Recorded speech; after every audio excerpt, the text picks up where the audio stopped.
بخاری نے جب ان 20 پہ غور کیا، وہ جو اصول درکار تھے ان میں سے کوئی ایک ایسا نکل آیا کہ اس کے اندر وہ اصول نہیں پایا گیا، انہوں نے کہا جی میرے نزدیک اس حدیث کی صحت پہ یہ مسئلہ ہے، تم بکواس کرتے جی فلاں نے کہہ دی ہے، اس لیے امام صاحب نے معاذ اللہ ضعیف حدیثیں لکھی ہیں۔ امام صاحب نے کوئی حدیث ضعیف لے کر جس سے شریعت میں کوئی مسئلہ ثابت نہ ہوتا ہو، آپ نے ایسا کوئی مسئلہ ثابت فرمایا؟ آپ اپنی سند سے حدیث روایت کرتے تھے، آپ اپنی سند سے، اور جن کی بات تم کرتے ہو وہ تو 50 راویوں کے بعد آئے ہیں، کوئی 30 راویوں کے بعد وہی حدیث کسی کے پاس پہنچ رہی ہے۔ مثلا امام صاحب کے پاس پہنچی تھی 8ویں راوی کے بعد، فرض کیا، تو جن کی بات تم کرتے ہو ان کے پاس 48 راویوں کے بعد وہی بات پہنچی، تو جو 8 امام صاحب تک چل رہے تھے وہ تو سب کے سب شرائط کے متحمل تھے، کیونکہ زمانہ مقدس قریب کا تھا۔ زمانہ مقدس کیا تھا؟ ایک بات، دوسری بات تعداد ابھی کم ہے، تعداد ابھی کم ہے، اور جب 40 اور ملے تعداد بڑھ گئی اور زمانہ سرکار کے زمانہ مقدس سے دور ہو گیا، آپ کے زمانہ مقدس سے، اور بعد میں جو آئے گا اس نے اصول تو وہی دیکھنے ہیں جو پہلے کے تھے، لیکن بندے بڑھ گئے، کیا ہو گیا ہے؟ اب اس نے دیکھا ان 40 میں سے فلاں جو ہے نا اس پہ کذب کا بہتان ہے، یہ کبھی کبھار جھوٹ بول لیتا ہے۔ اس نے دیکھا فلاں محقق نے لکھا یہ جو 40 میں سے فلاں ہے نا اس کا قوت حافظہ مضبوط نہیں ہے۔ اس نے دیکھا فلاں جو راوی ہے نا ان 40 میں سے اس کا جو ضبط والا ملکہ ہے وہ مضبوط نہیں ہے، تو اس نے تو کہنا ہے اصول کے تحت وہ ٹھیک کہہ رہا ہے، اسی لیے تو محدثین اس کا یہ مطلب کرتے ہیں کہ صحیح ہونے کا مطلب ہے 5 شرطیں موجود ہیں، اور صحیح نہ ہونے کا مطلب ہے وہ اصول والی 5 شرطیں، یہ مطلب ہرگز نہیں کہ حقیقت میں معاذ اللہ وہ حدیث ہی نہیں ہے،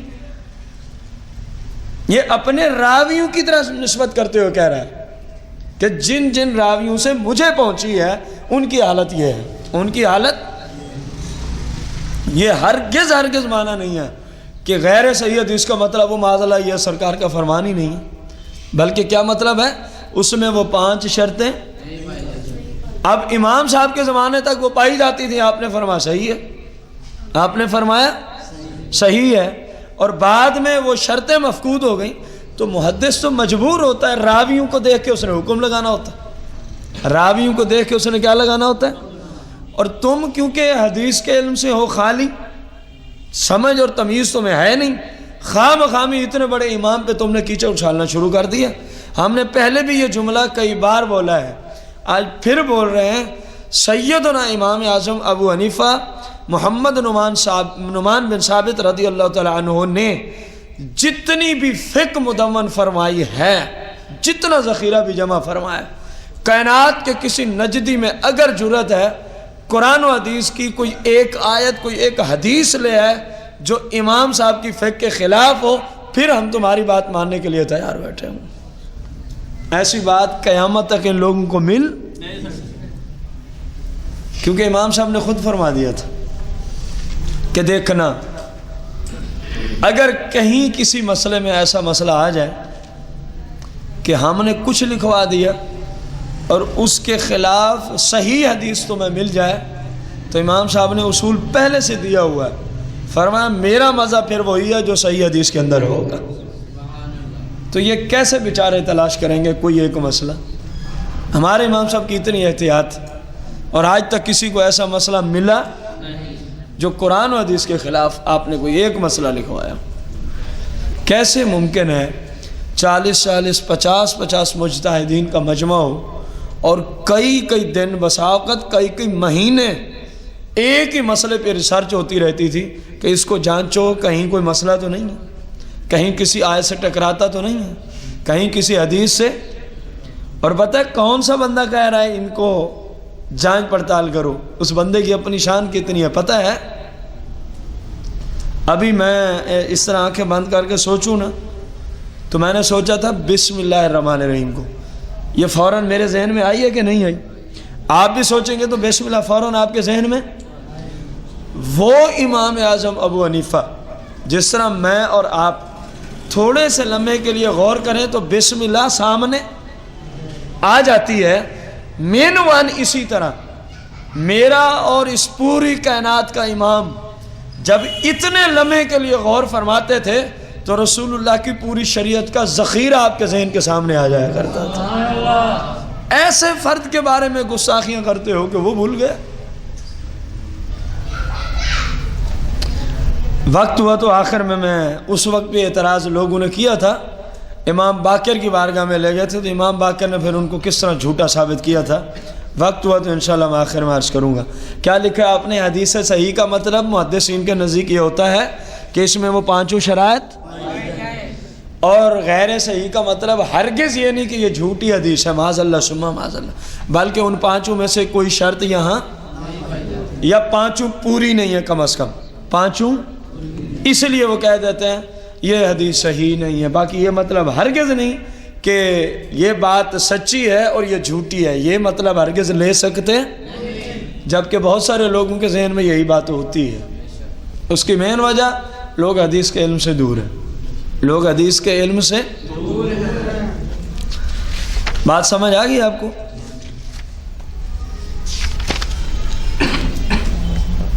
اللہ اکبر، کتنا محنت کی ان لوگوں نے. اور دوسری قسم اس کی کون سی لکھی ہے آپ لوگوں نے؟ حدیث حسن، حدیث حسن تعریف.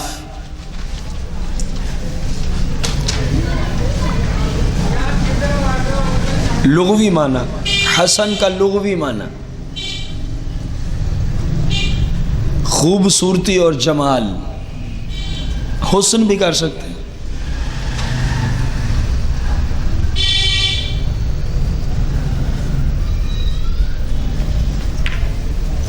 حدیث حسن کی اصطلاحی تعریف میں، حدیث حسن کی اصطلاحی تعریف میں محدثین کا کافی اختلاف ہے.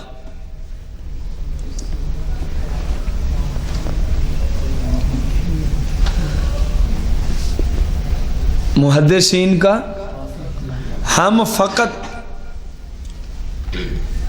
امام ابن حجر العسقلانی کی تعریف لکھیں گے. امام ابن حجر، ابن حجر لکھنا آ جائے تو العسقلانی، نہ آئے تو اس کو رہنے دیں. الف لام عین سین قاف لام الف نون اور چھوٹی ہے، اتنا کافی ہے. امام ابن حجر رحمۃ اللہ تعالی علیہ،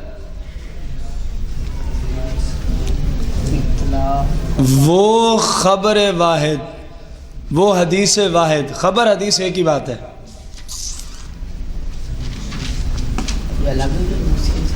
یہ تعریف ہے، حدیث حسن کی اصطلاحی تعریف ہے. وہ خبر واحد یا حدیث ہے جس کے راوی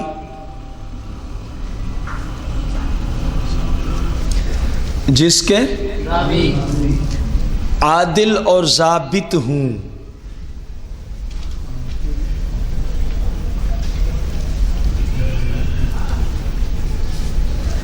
عادل اور سند متصل ہو.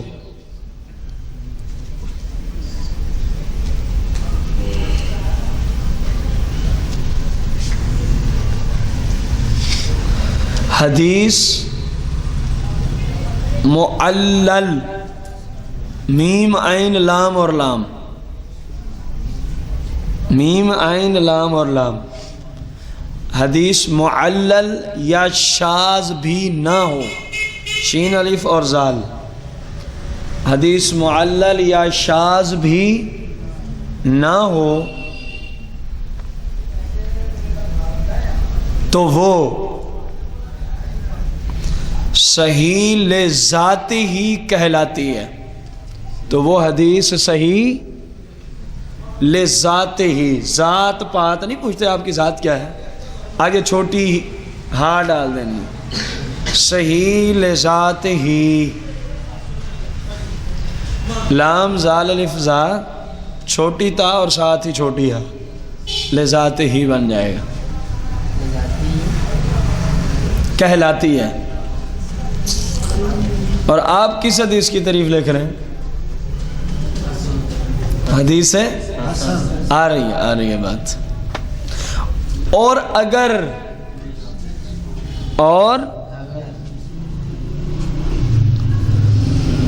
ضبط خفیف ہو،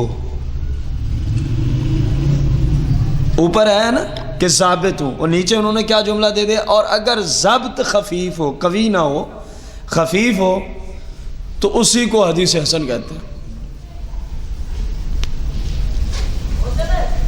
اسی کو حدیث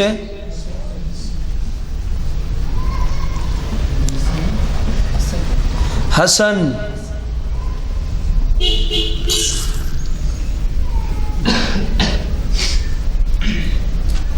اب آپ کو کیا سمجھ ہے حدیث صحیح اور حسن میں فرق کیا ہے؟ ایک چیز کا فرق ہے، صرف حدیث صحیح میں تمام راویوں کا ضبط قوی تھا، اور جب راویوں کا ضبط خفیف ہو جائے تو اسی کو حسن کہتے ہیں، باقی ساری وہی شرائط ہوتی۔ یہ تعریف کس امام کی ہے؟ حدیث حسن کا حکم، حدیث حسن کا حکم۔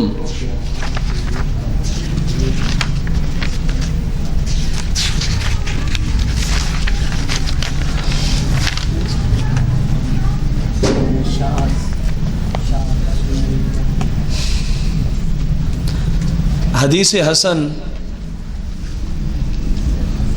حدیث حسن قوت کے اعتبار سے، حدیث حسن قوت کے اعتبار سے صحیح سے کم تر ہوتی ہے،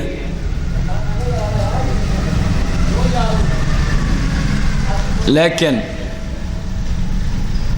حدیث حسن کم تر ہوتی ہے، لیکن حدیث حسن حجت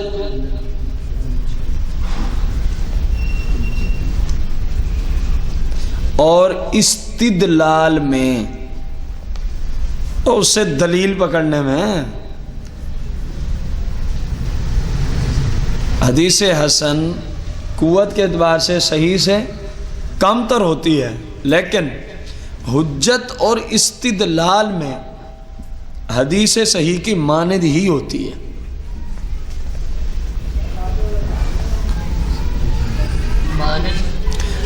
حدیث صحیح جیسی ہوتی ہے،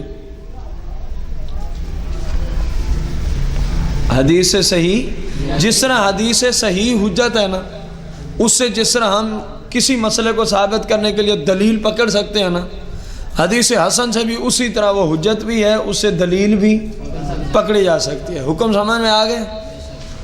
حدیث حسن کا حکم کیا ہے؟ جس طرح صحیح حدیث سے دلیل پکڑنا ٹھیک ہے، اسی طرح حدیث حسن سے بھی دلیل پکڑنا، سادہ لفظ میں آپ اس کو یوں کہہ سکتے ہیں۔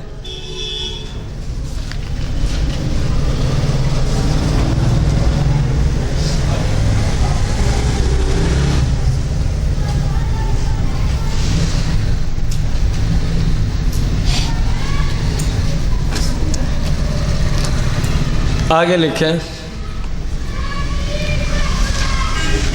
حدیث ضعیف۔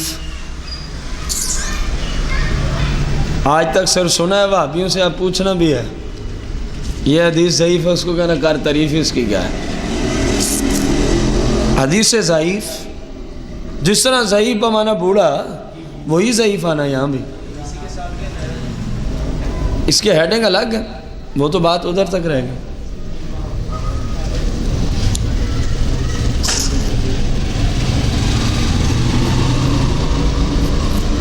ضعیف کا لغوی معنی کمزور،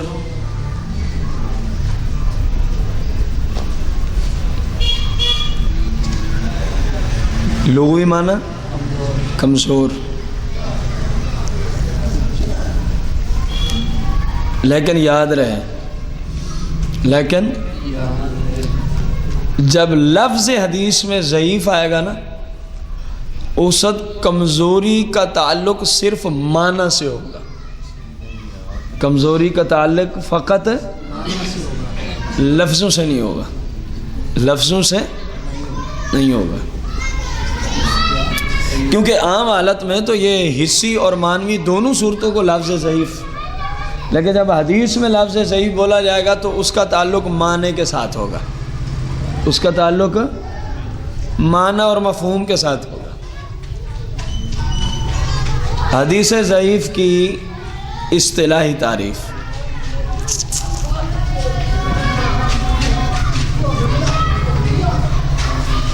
وہ حدیث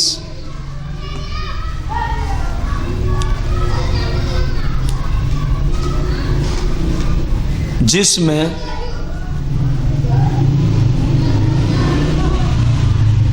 حدیث حسن کی شرائط نہ پائی جاتی ہوں، وہ حدیث جس میں حدیث حسن کی شرائط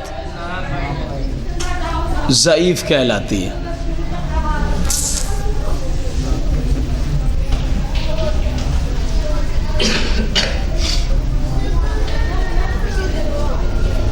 کیا لکھا آپ لوگوں نے؟